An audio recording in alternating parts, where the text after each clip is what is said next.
নমস্কার বন্ধুরা, আজ আপনাদের কাছে পরিবেশনা করতে চলেছি একটা কবিতা, যেটা আমারই বন্ধু অনুপম দাসের লেখা। প্রথমবার প্রচেষ্টা করছি, যদি কোনো ভুল ত্রুটি হয় অবশ্য ক্ষমা প্রার্থী। বিশেষ করে অনুপম দাসের কাছেও আমি ক্ষমা চেয়ে নিচ্ছি।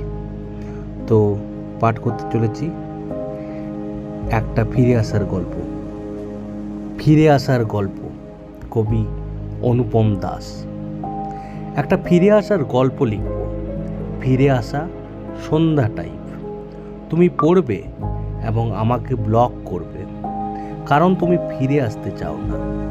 আমি লিখব কারণ আমি আমার স্বপ্নকে তোমার কথা বোঝাতে পারি না।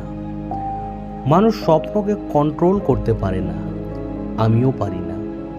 দিনের স্বপ্নকেও না, রাতের স্বপ্নকেও না।